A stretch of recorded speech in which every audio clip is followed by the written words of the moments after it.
Greetings to all fellow Buddhist followers abroad and in Vietnam. It is 10:28 a.m. on Tuesday, June 9th, 2020.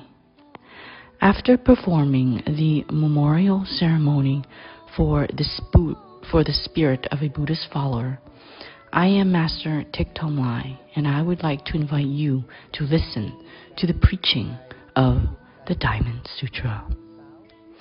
The Diamond Sutra was used by the Buddha to teach Elder Du Bodhi. Elder Du Bodhi was one of Buddha's very first disciple when he was still alive. This part of the Diamond Sutra is very dry, so try to take your time to listen to it, and please feel free to re-listen. This sutra was preached from Buddhist disciples whom had attained Arhat level. The Arhat attained the wisdom's eye, but not the Buddha's eye, nor view everything as the Buddha. Only the Buddha can view things as a Buddha. The Arhats have to attain the Bodhisattva level prior to becoming the Buddha. That was the reason Elder Du Bodhi asked questions on how to rid the delusional mind and retain the true mind. As I had preached in previous Dharma talks, the Buddha said that one must save all sentient beings, be it born by womb, by egg, by moisture, or by spontaneous rebirth in the everlasting nirvana.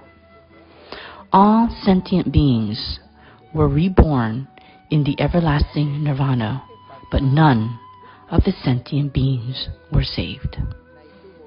That is, when the delusional mind vanished and the true mind will appear.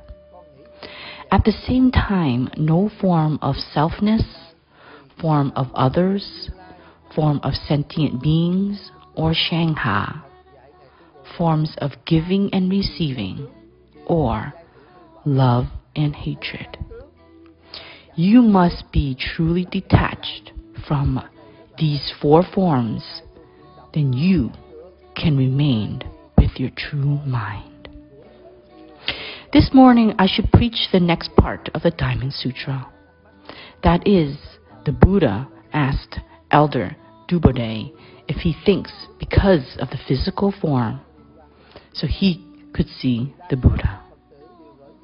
The elder responded, "Your Holiness, I do not think so.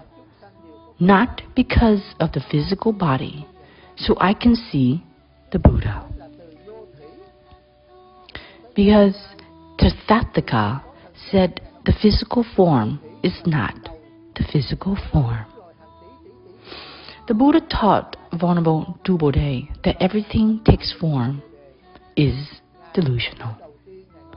If you could see the form but not the form, then he truly saw the Buddha. This section of the Diamond Sutra is very interesting. But today I only read but cannot preach about it, because there are many questions from many people whom are curious about previous Dharma talks. I would like to say that I will lecture this section today, but I will reserve it for next week. I would like to answer these questions because they are related to the Diamond Sutra. Most of the Buddhist followers sent questions in different ways, but their main idea was the same. They were asking the Buddha, said that all sentient beings have Buddha's nature, but then why don't they see it? The Buddha said that from the time of the beginning until today, since the sentient beings started having consciousness until today, from the beginning that it is so long ago, like billions of trillions of billions of lives ago. Why don't we see Buddha's nature? The first sentence spoke by the Buddha when he became enlightened under the shade of a Bodhi tree.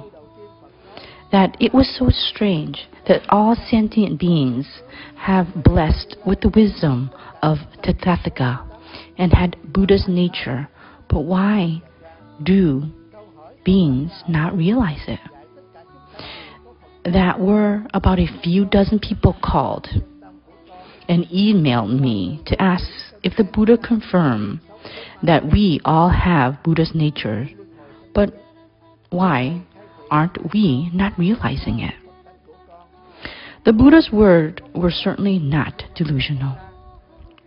The number of people who recognized their Buddha's nature or saw their true minds were counted on the tip of my fingers, such as Patriarch Huineng. Even people who are fluent in Buddhist Dharma, such as Venerable Ananda, still couldn't see his true mind. What was the reason we can't see our true mind? Why is it so hard to see our true mind? The Buddha said that we all have a blessing form and a wisdom like the Buddha, but why don't we recognize it? In one of the sections of the Diamond Sutra, Elder Dubode asked this: if the Bodhisattva wants to rid the delusional mind and remain the true mind, what would they do? The Buddha said, first, they have to attach from the four forms. The forms of selfness, form of others, form of sentient beings, and forms of giving and receiving, or love and hatred. I would like to invite you to listen to a representative question from dozens of people that have the same idea. This is from a Buddhist follower who lives in Canada. Please follow.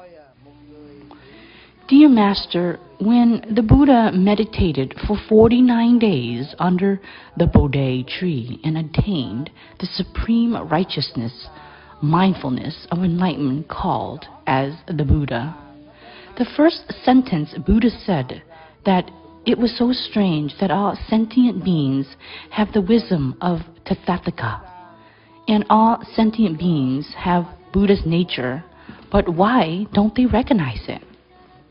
The question I want to ask is that the Buddha taught all sentient beings to have Buddha's nature, but why don't I recognize my Buddha's nature and my true mind? From the no beginning until today, I have always lived with my delusional and evil mind, so that I was reborn in the cycle of birth and death. Master, please explain why I didn't recognize my Buddha's nature. I know that I have Buddha's nature, but I don't recognize it. It is so easy to live with evil nature. Wishing you peace and happiness through this pandemic in the United States. Signed by a Buddhist follower who is living in Canada and predestined to listen to your preaching of the Diamond Sutra in the following past few weeks. To answer this question, we have to start from the 5 eyes in Buddhism. The reason we don't see our Buddha's nature can be explained by understanding the 5 eyes concept. From a mundane person to become a Buddha, we will have to experience the 5 eyes. First is the physical eye. The physical eye of a mundane person who had not understood Dharma, nor have any education, is different from a mundane person who had not understood Dharma but was educated. For example, a non-educated person said that the sun rises in the east and sets in the west. However, an educated person knows that the sun is a stationed planet which doesn't rise nor set. It was the planet Earth that is rotating from east to west that made us think that the sun rises in the east and sets in the west. Therefore, the views of the non-educated and educated person are different. Let me give you a different example to make the topic less boring. Let's say, for example, let's look at the event of George Floyd. George Floyd is an African American who was killed by Caucasian policeman in the city of Minnesota. And his death has created two different waves that cause crisis in the United States.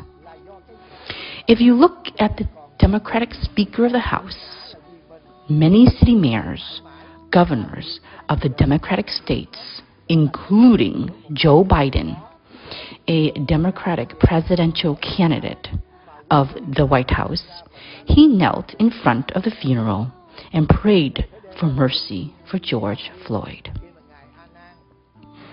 An uneducated individual uses his physical eyes to see and exclaim, "Mr. Joe Biden is so great." This Joe Biden pities George Floyd. He was on his knees, and the Speaker of the House was also on her knees. Many African Americans protested and demanded equal rights between black and white. A mundane person sees that there are two opposing forces. If I am an African American who hadn't any education, then I only see a black person who was killed by a white person, especially a white policeman. And I am a judge. I will favor the African American victim if I am also African American. I will favor the Caucasian if I am white. Isn't that right? As you can see, people who are working for Joe Biden's campaign or his administration must go through the thorough background check, such as a credit check and criminal record check. If this person has a clear record, then that person can enter Joe Biden's administration. If Joe Biden is elected as the U.S. president, he only chooses ministers or employees who work for the White House after going through extensive background checks. Even working for U.S. firms also requires a background check as well. To take this citizenship test to become a U.S. citizen, one must go through the background check to see if they have committed any crime. According to the press release, an FBI investigation, George Floyd had many criminal convictions. If we use the physical eyes to look at the events, Democratic Party members said Joe Biden was right, and the Republican will say that Joe Biden was wrong. However, if you use the physical eye as an educated person, then a Democrat nominee knelt to pray at George Floyd's funeral, not because he loves anyone. He only wants to earn the votes from millions of African Americans. Many people said that Joe Biden loves the African American man who was killed. I said Joe Biden only loves himself. In fact, he really loves only him. If he doesn't run for president, he wouldn't kneel for Joe Biden. Therefore, this act of kneeling is due to his self-ego. So the form of selfness makes this person do injustice. That is the look of an educated man. So now you ask me why you don't recognize your Buddha's nature.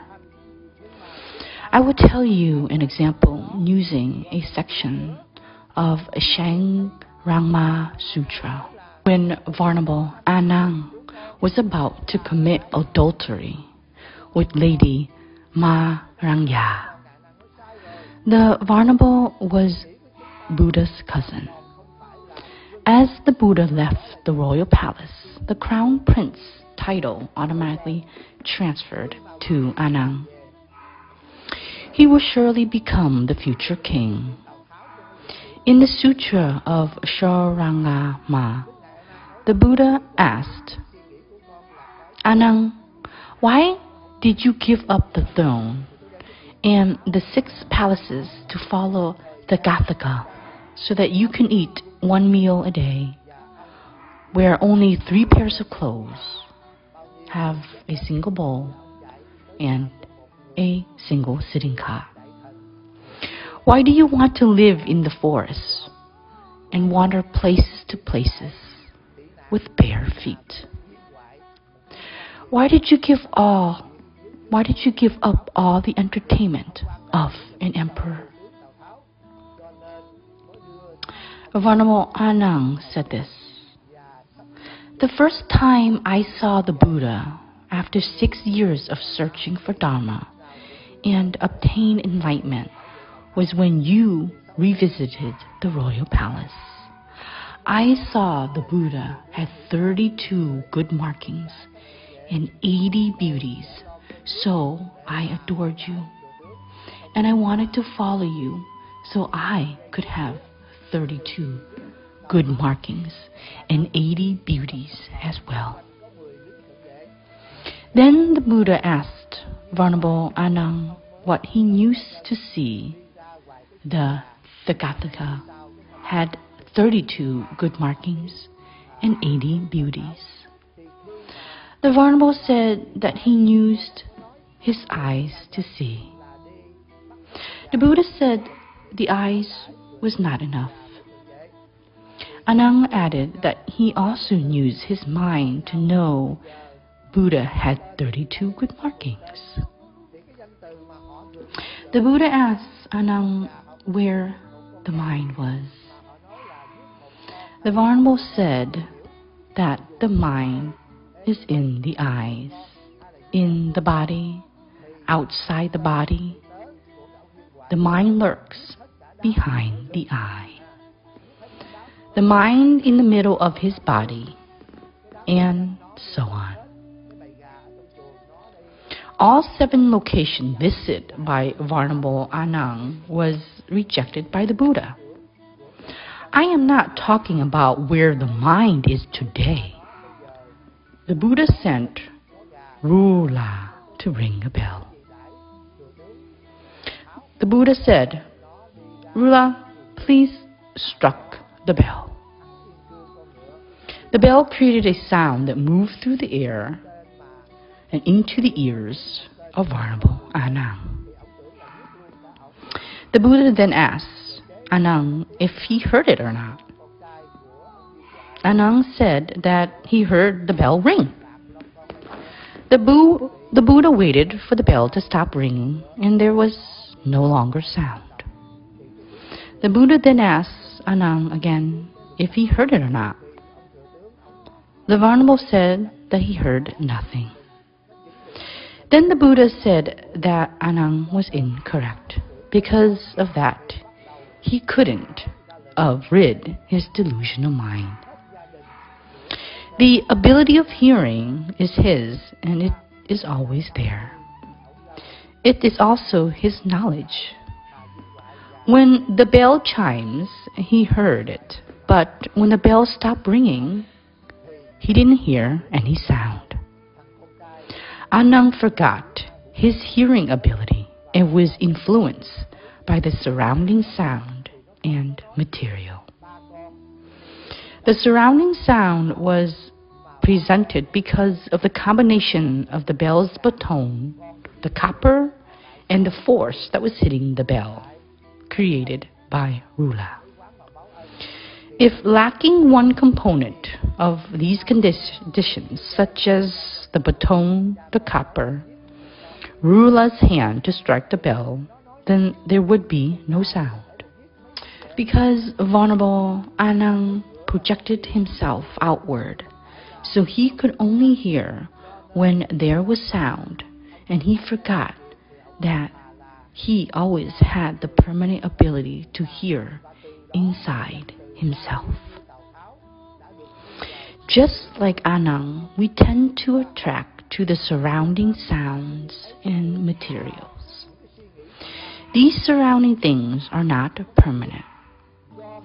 When the condition was fulfilled, such as a baton, bell, and someone to strike, it will create the sound. If the condition no longer exists, then there is no sound. However, we are all attached to the surrounding things. There is one more point for us to learn. Venerable Ananda said that his thinking is his mind, or his Buddha's nature. The Buddha said this: Ananda, you are wrong. Your thinking is not your true mind, but it is your delusional mind. I will use the story of the Chinese Prime Minister, Cao Cao, so it will be easy for you to understand, because this belongs to the conscious mind.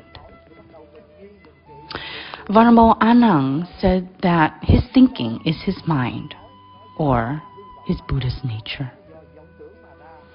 The Buddha said, Ananda, you are wrong. Your thinking is not your true mind, but it is your delusional mind. To explain more about this, I will use the story of Prime Minister Cao Cao in China. During the Civil War, he was surrounded by the enemy, and he only had 10 remaining soldiers to protect him. He ran away to the house of a mandarin who was a high-ranking officer in the past and was also his closest staff. Therefore, Cao Cao sought safety in the mandarin villa.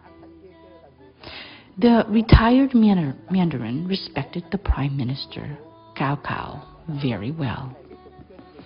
He took Cao Cao to his private room for resting and arranged accommodation for the 10 bodyguards. These personal bodyguards always follow Cao Cao to protect him.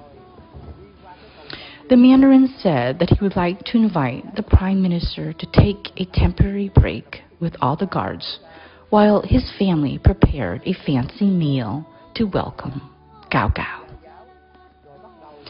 During that time, the enemy was surrounding all of the sides. While Cao Cao was resting in the room, surrounded by 10 bodyguards, the mandarin sent his servants to the chicken coop located behind the Prime Minister's room. The mandarin told his servant to catch the kitchen to cook it for the Prime Minister and his bodyguard. The servant asked the head servant to kill one guy or kill 10 guys. They were joking around. Instead of saying killing the chicken, they said kill one guy or 10 guys. Being the servant, they probably preferred to use simple, mundane terminologies. The head servant told his assistants to kill all the guys, otherwise it wouldn't be enough. The servant captured all the chicken in the coop to chop the head, pluck their feathers out to make great porridge. Meanwhile, 10 bodyguards overheard the oldest son of the Mandarin said that he needed to get the horse ready to ride out. What the bodyguard didn't know was the oldest son wanted to get some wine for the Prime Minister and his soldiers. He told his father that he had chicken meat and porridge, but he had no alcohol. So he went to the stable and rode out on a horse. Cao Cao was in his room and overheard only parts of the conversation. He thought the Mandarin had planned to kill him and his guard, while his oldest son rode out to inform the enemy. Cao Cao gave orders for his soldiers to kill all the family members of the disloyal Mandarin who wanted to kill him.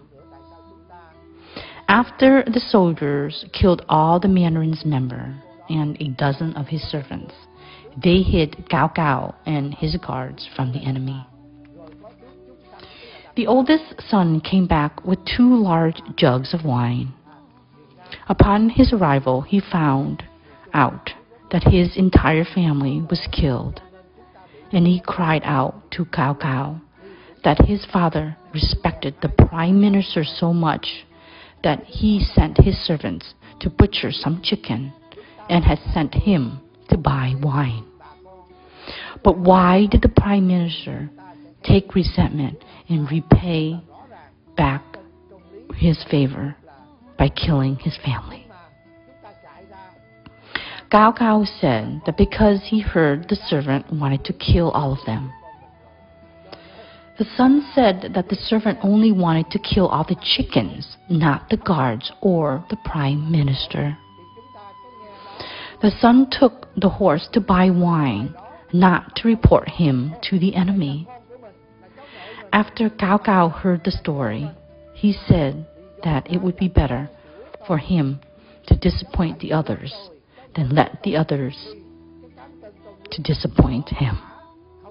And he killed the oldest son as well. From that time on, the saying, "suspicious as Cao Cao," was written into the history of China. So you can see our imagination and our thoughts are not real. They are not our true mind. Now that you can clearly see whatever has sound and appearances along with our perception, it is completely delusional. The delusional mind leads to wrong thoughts. Cao Cao lived with his delusional mind and his evil mind. In the end, he unjustly killed his saviors. You can see he already created a very bad karma and still said that it was better to kill wrongly than to wrongly forgive. So that was the story of the historical quote, "suspicious as Cao Cao." When you start thinking that your husband or wife is having an affair, you see your husband coming home late from work, and your delusional thought was created from your delusional mind. You fail to rid your delusional mind. The truth was, he was really working overtime, and then he got tired. He was so tired from work and caused the impression that he was cold-hearted to you. You started to be suspicious and imagine everything else that was not even true. The Buddha said that imaginary thoughts came from delusional mind and not from the true mind. To help you further understand, I will give another example to show you why we couldn't see our true mind. For example, in the past, you wanted to marry a husband who went to temples or who was very gentle and spoke politely.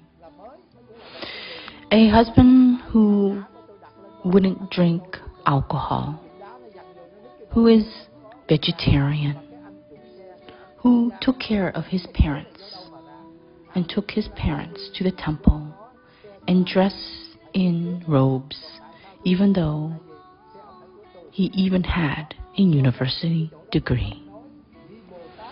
You began to imagine your dream husband by using your delusional thoughts and contemplated the ideal husband that you loved. Once you got married and you realized that you were being tricked and being deceived by your delusional mind, you couldn't control your delusional thoughts because of your delusional imagination. You have the 4 forms. The forms of selfness is the female, and the form of others is the male. The form of sentient beings is this man is ugly. That man eats meat and drinks alcohol. This man is virtuous. That man knows to recite the great compassionate mantra. Isn't that right? Now, if you were a male soldier who was relocated to the mid-region of Vietnam,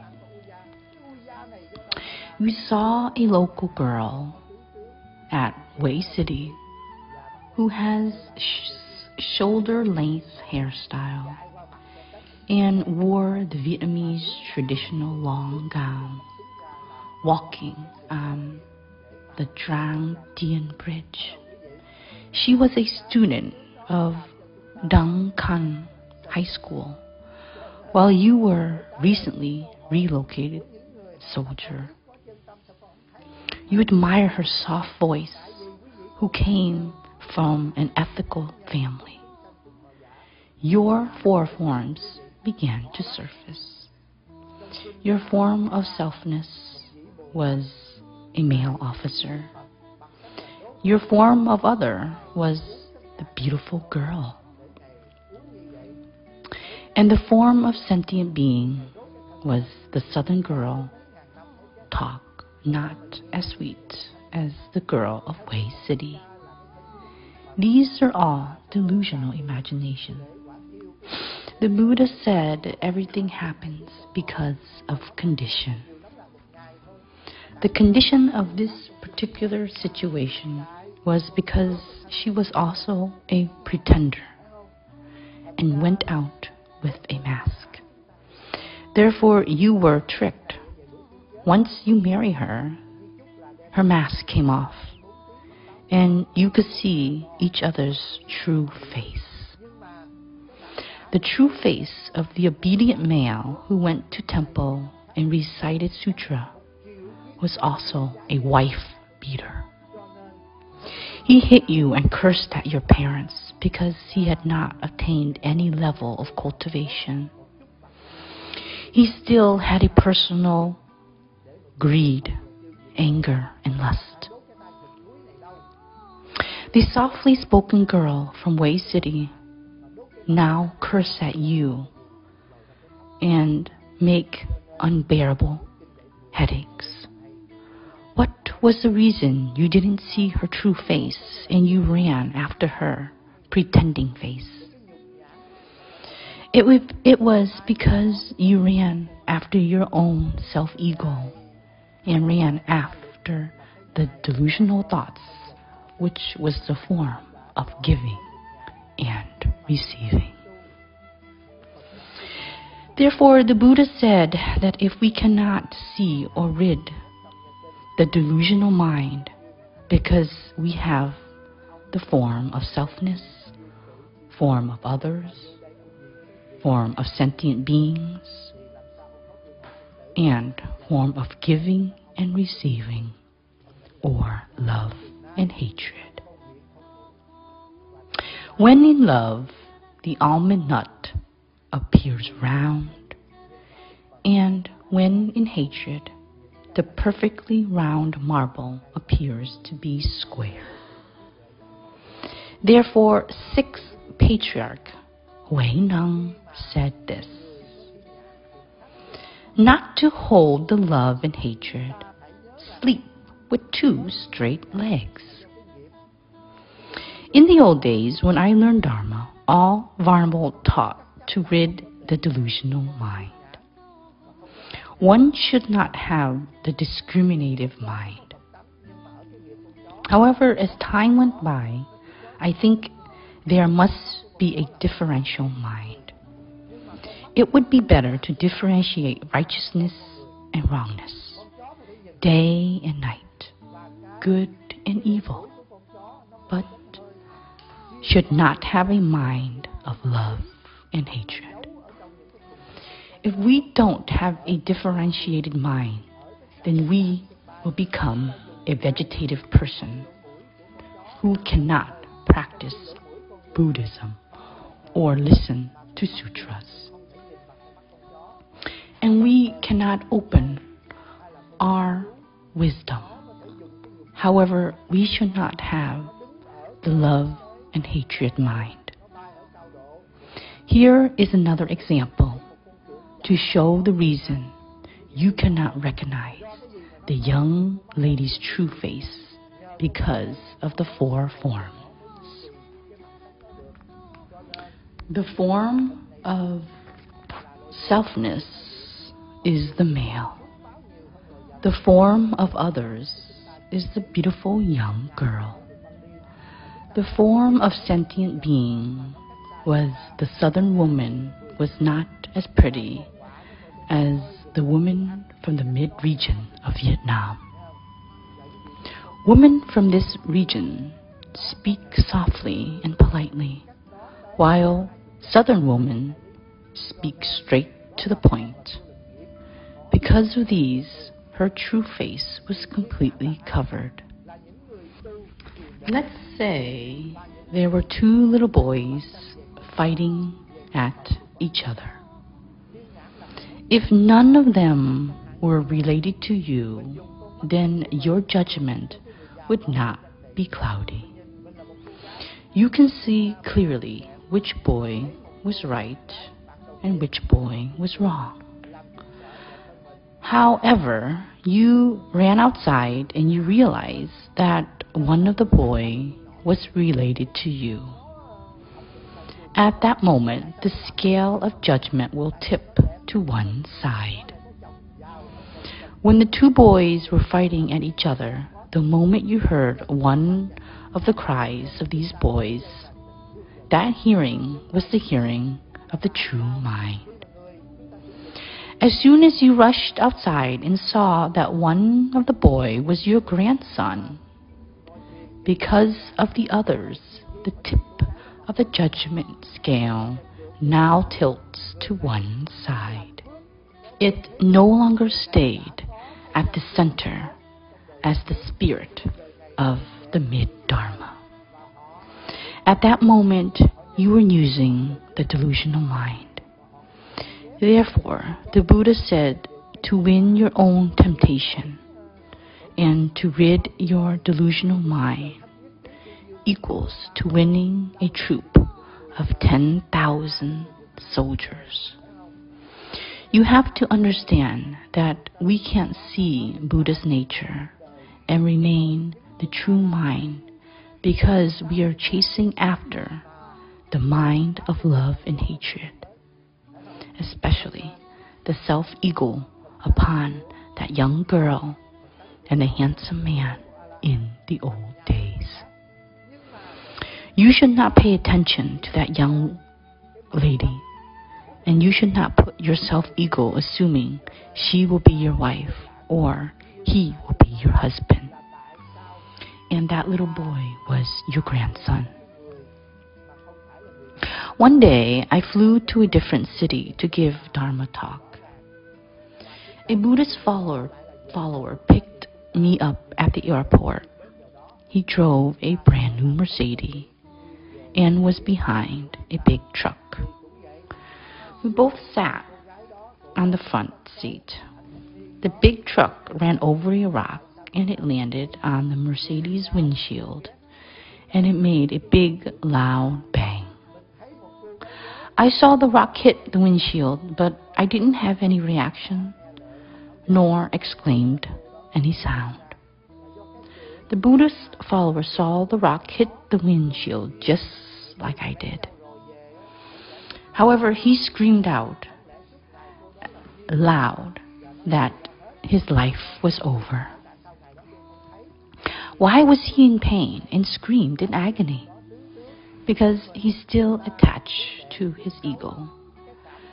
The Mercedes was his. Because of that, he screamed out loud. The Mercedes was his car. Therefore, breaking the windshield is also breaking his ego. I saw that very small rock breaking the windshield, but it did not bother me because that car was not mine. When the rock ran over by the truck and it hit the windshield, the Buddhist follower and I both saw the same thing. In that short fraction of time, we saw the event with the true mind.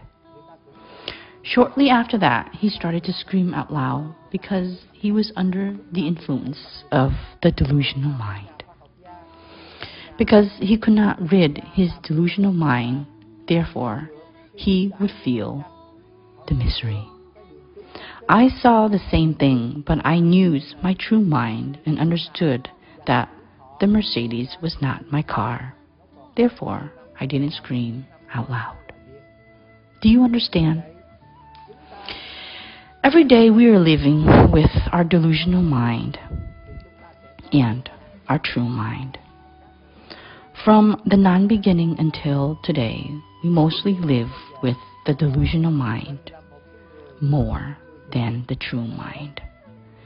Therefore, we create more bad karma from the delusional mind. The delusional mind also leads us to greed, anger, and lust. Let me tell you, the car is a car, whether it is new or a Mercedes. However, because I don't think that it was my car, therefore, when the rock hit the windshield, I did not scream nor let out a cry. But the owner of the car did. Where was his misery from? Because the car was his self-ego is one of the four forms. I am not miserable because the car was not mine. You have to understand that. That was the reason the Buddha said that any Bodhisattva, to rid the delusional mind and remain the true mind, have to understand this clearly. Another example. If someone trash talks about Master Thong Lai, you would not mind unless you are my followers. When you first heard the trash talk or bad talk, you then asked if it was because about the Republic of Vietnam monk or communist monk. If you are a Vietnamese Republican and the monk was also a Vietnamese Republican, you would be mad because of the mind of love and hatred. The sixth patriarch said, not to hold back the love and hatred. sleep peacefully with 2 stretched legs. If you can do this, you already retained your true mind. If you still hold back the love and hatred mind, you can chant sutras, recite mantras, meditate for years, but still not rid your delusional mind. From these examples, you have to notice that we all have Buddha's nature, and the first sight or the first sound you hear are always with Buddha's nature, without love and hatred. Isn't that right? However, the next thoughts are seldom the true mind. The rock hit the windshield with a bang. I was calm because I didn't place my ego on the car. The owner crowd, ouch, oh my God. Even though the rock didn't hit him directly. But where did the ouch come from? It came from the ego and the 4 forms. Don't you agree with me? The self-ego would accompany the bad karma. He would make the cursing sign with his hand and speed up real fast to pass the truck so that he can curse at the truck driver. And if he owned a gun and he decided to draw it, then a very bad karma couldn't be avoided. All the events and things that came from the 4 forms made us greed, anger, and lust. To answer the question of the Buddha's disciples who wanted to know why they could not see the true mind, but only the delusional mind, it is because you are still influenced by the form of selfness, forms of others, forms of sentient beings, form of giving and receiving. Is it easy to rid the self-ego? Ladies and gentlemen, it is extremely difficult. In the Lotus Sutra, a Bodhisattva offers the Buddha by burning himself. He drank all the fragments from thousands of lives and burned for thousands of lives to dissolve him completely. In the old days, when I heard this story, I was very curious. When the Buddha passed away, the cremation ceremony was performed, and his disciples collected the relics. His body burned off completely between a few hours to a full day. How could the Bodhisattva in the Lotus Sutra burn himself for many thousands lives? It was a metaphor. The truth was burning off the self-ego. In the future, when I pass away, my disciples will follow my wills and cremate my body. After 8 to 24 hours, they can take my ashes and spread it all over the ocean. But my ego can be burned years after years, lives after lives, up to millions of lives, and still remain. There is no other merit that can be compared to burning off our ego. In the sutra, it stated that anyone who burns a finger or a toe to offer to the Buddha, then their sins will be erased completely. It is not offering your physical finger, but it is your ego. Burning off your ego to reveal your Dharma body. The Mahana is very mystical. It is a supreme sutra once you can understand it.